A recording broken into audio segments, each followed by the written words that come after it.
Tzvi Lebetkin, the Rabbi from another planet. Please like, share, and subscribe, and ring that little bell. Ring the little bell so you're notified when new videos drop. And I've been watching the Orville, and I say this week wasn't a bad episode, which makes it a bit of a standout of the season. This has not been a good season for the Orville, in my humble opinion, which I guess is why you're here, right? You're here for my opinion. This has not been a good year for the Orville. I love seasons 1 and 2. Season 3 really has gone off the rails. I mean, we had an okay opening episode with an interesting idea, I think sensitively dealing with depression and suicidal thoughts. I thought that was clever, right? It felt like it should be more of a mid-season story, and also, boy, was there a lot of flab on that episode, right? And there's been a lot of flab on all these episodes.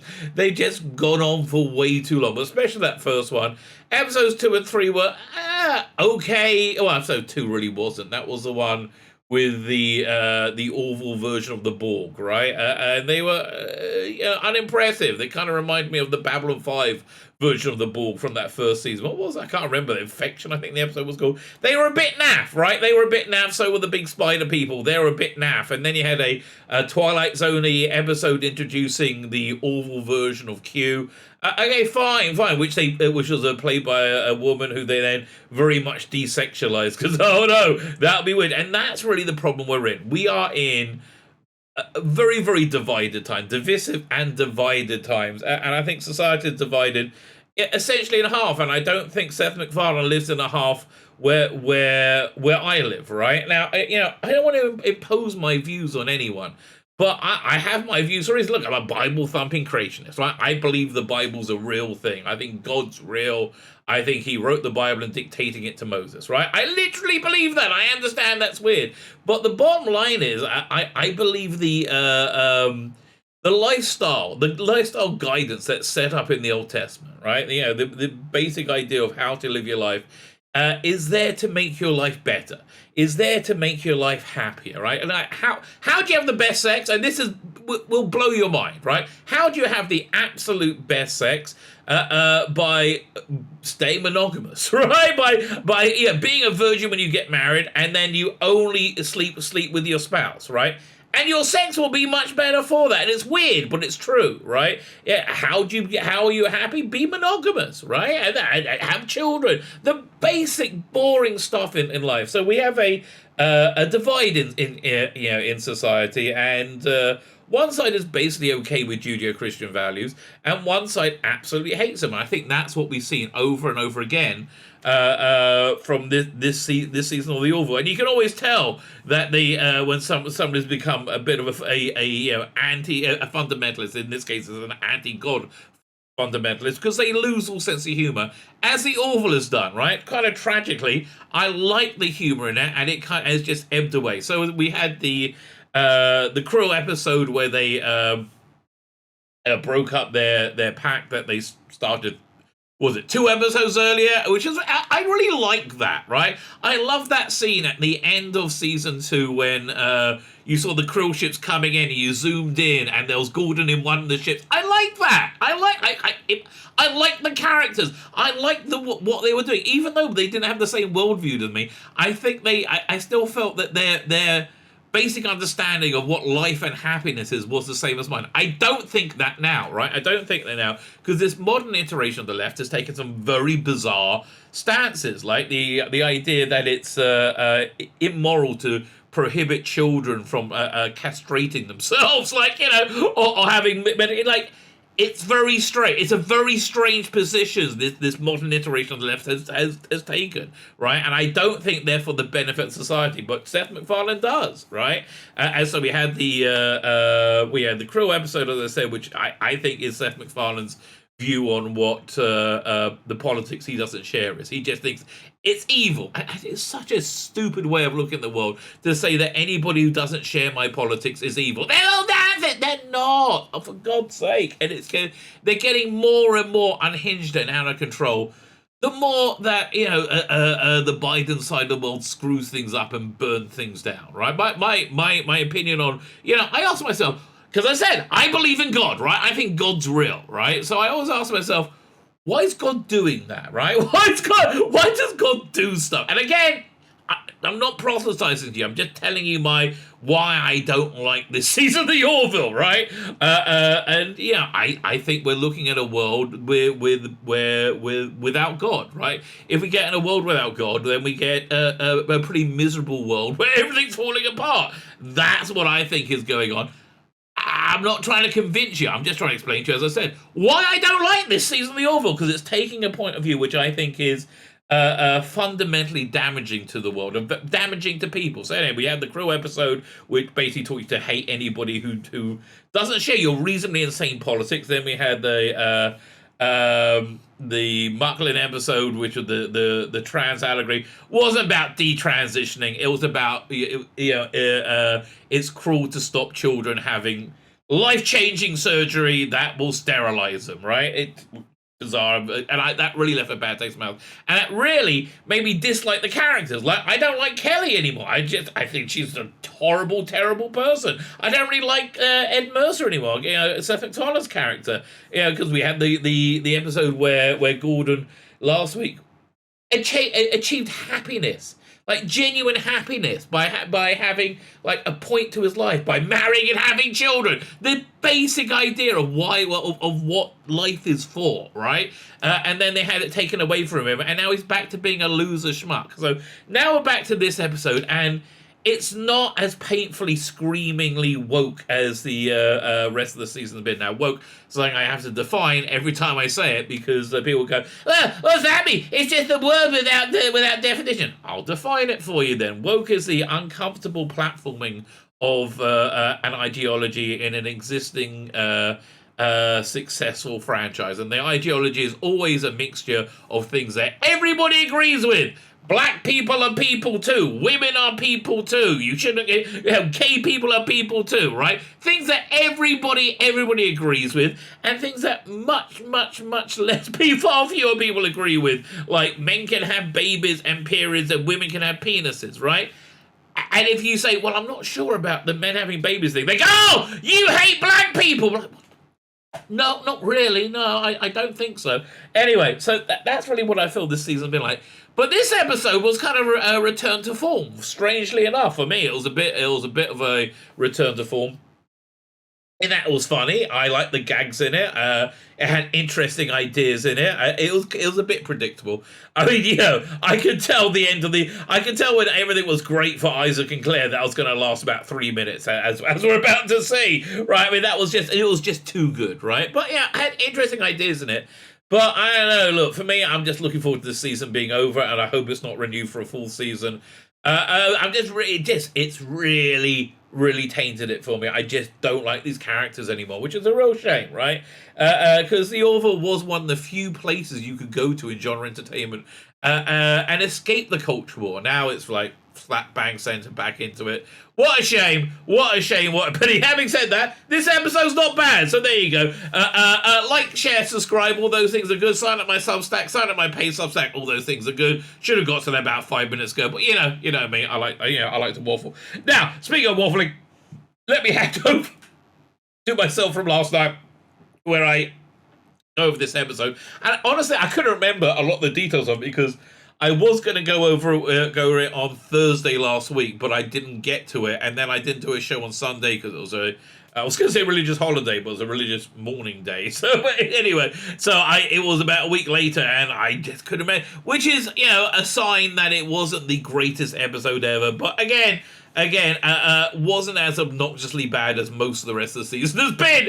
That's the best I can think. That's the best I can do for you. Fine! Like, share, subscribe, comment, Substack, all those things are good. Let me hand over to me from last night, which is the Orville, right? The Orville, I haven't really liked it much at all. This one, I thought they did a pretty good job on. This one felt like a pretty good TNG episode, right? It was like a TNG two-parter. So anyway, we have this planet. We don't know what's going on at the beginning. It's like a wait till your father comes home. He comes home and he says, "Yes, I have it." They're all excited. They bring it in, and it's a Isaac-like robot, right? And then now we have one. Hey, okay, title. Titles are too long. I have to tell you, it goes on for way. It looks pretty, but just very indulgent, right? Okay, so this was, I think, a reasonably good subplot through this, but it does underscore it sits badly with last week's episode where Gordon had the possibility of having a happy, meaningful life, which was then stolen from him. And during that episode, Lamar and the security chief hook up. And because she's super strong, she keeps beating him up by mistake. So he's got broken an arm, I think, or something. So he goes to medical. She's like, what's going on? I said, well, I've just been working out with this calisthenics program. It's like super super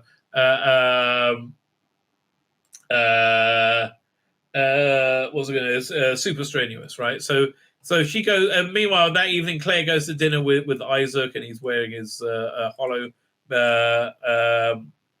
thing is and they're getting warmer again, right? They're warming up to each other. What is the big they? I can't remember. They have to do. They're going somewhere. I've left it too long before I've seen it. So they what is this shit? They're meeting up. Oh, right. So they are meeting up with this delegation, right?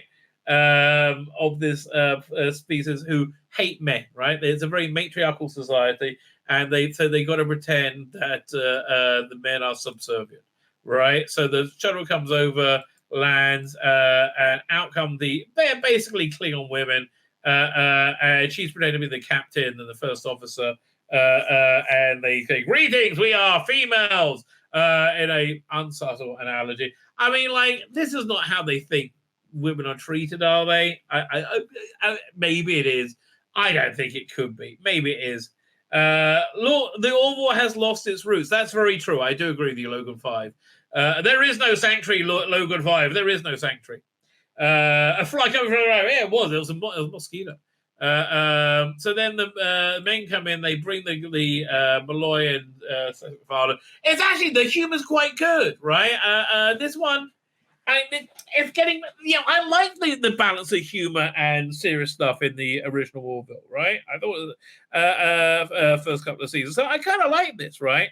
So they're bringing them in, and they pick up somebody on a near moon, right? Oh, no, when they come in, Bortons has to go and hide.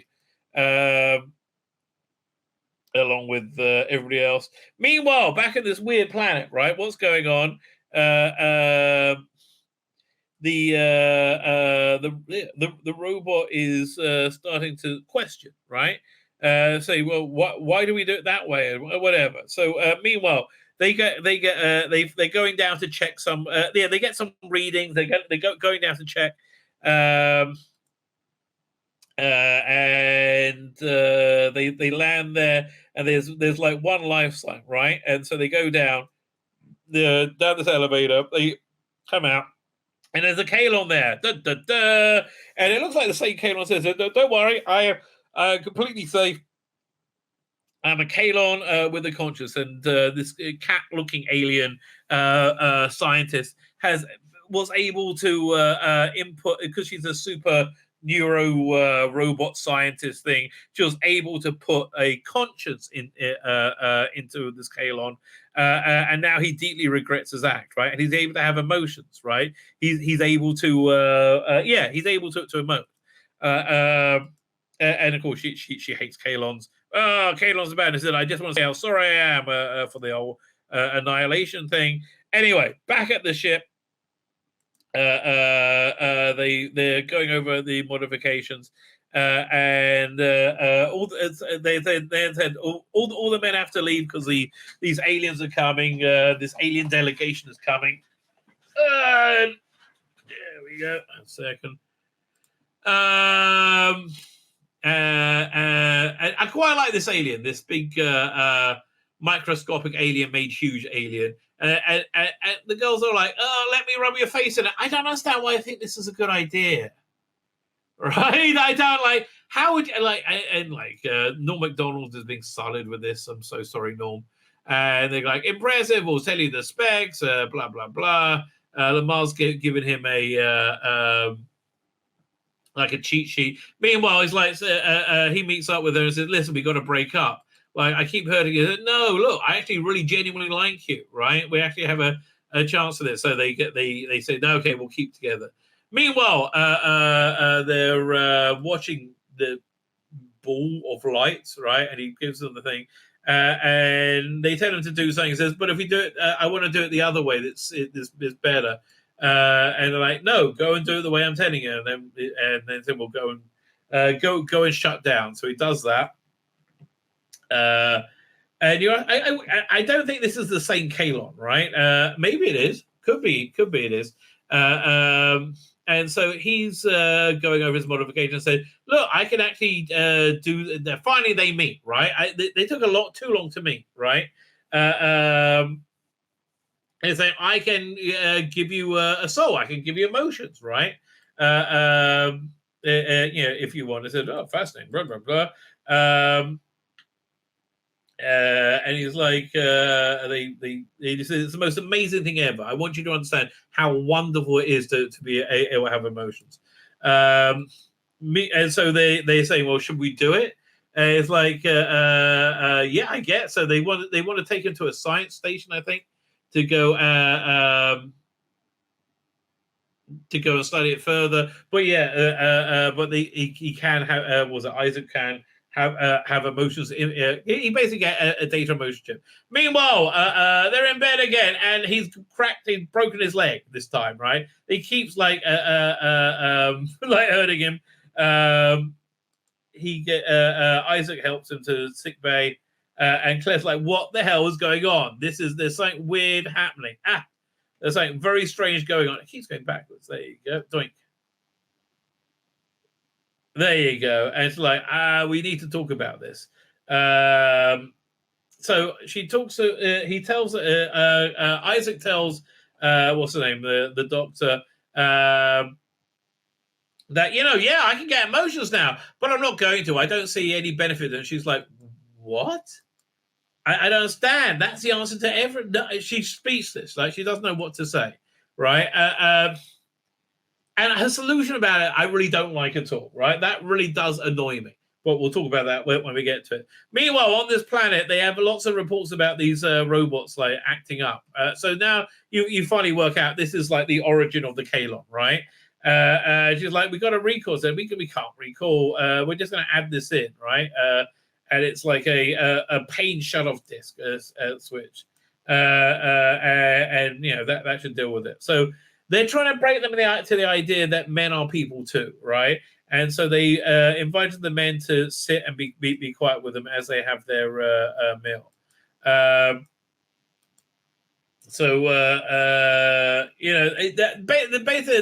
they need to have them think that men are people too. But then she's like, "I like this one. Has nobody claimed him? If no one's claimed him, I'll take him. I will mate with him." And Malloy's like saying, he's like, "What? Wait, was it? Who else has a claim on him? Nobody else has a claim on him. Then he's mine." And Malloy's like, "I'll do it." And again, it feels kind of bad, seeing as he had a life last week stolen from him. And they say, "Look, I'm actually the captain. This is not how we treat people. It's very bad." And it doesn't go well, right? They're all pissed off. It doesn't go well. Meanwhile, they're discussing this, and she has. Oh yeah, fine. So, man, I got it's frozen. 1 second. So she's like, "I'm only here because I'm dating Seth MacFarlane." We know. We did notice that his old girlfriend was written out, right? So he has a whole conversation and said, "Look, I want to tell you what actually happened, right? How this, how the uprising happened, how we were tortured, right? Like whenever anything that happened they didn't like, they were just like, don't hit us with that thing, which was like cause them immense pain. And then it got like out of control. Like kids got them, and they just kept using it over and over again. And like our lives were living hell. So we were living in misery. So we learned how to communicate, and we have learned how to take over communicate, and we came up with a plan. So we went into the bed. We went into our owners' bedrooms that night and massacred them, essentially. Frozen again. Right? It's like, what's going on? And boom, the head lasers come out. Bam, bam, and they shoot. And then he goes in and murders the children, right? And it's like, you might put, like, it was our only choice. It was our only choice. And they were being told just like, well, okay then. Meanwhile, she wants to know about what's going on with Lamar. But more she wants to talk about her, right? She's like, like, I don't know. Isaac's got to do this, right? Isaac's got to get emotions. But her reasoning is really bad. Her reasoning is like, no, Isaac, there is value to having emotions. That's actually the most valuable thing. She's got to re-educate him, right?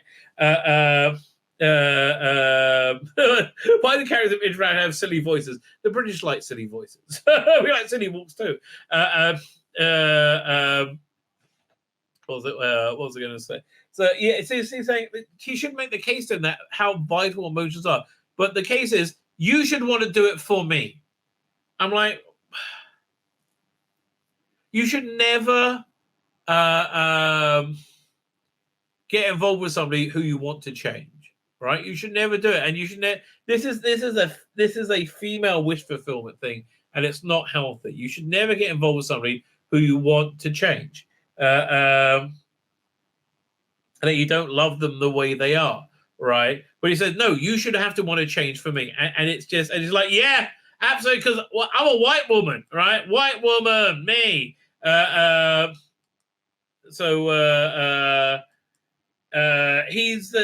trying to work out what to do with what's her name, and she's like, no, listen, we got to be able to work this out. Come on, move. There you go. So she has dinner with him and said, listen, I need you to do this. Otherwise, I tries to explain it. Like, when it wasn't possible, but I need you to do this. Can we start recapping Red Dwarf? That's a great idea. That's a freaking awesome idea. Yes, we will. The Rimmer song was awful. That was like the worst bit of Red Dwarf. So anyway, they're crying, right? They're like, oh, it's not going to work out. And he's like, just like completely black and blue. It's not, they got to get to sick bay. Basically, yeah, she emotionally blackmails him to go through this operation. And they think it's okay. And it's not okay. That's the thing. It's not okay to do that.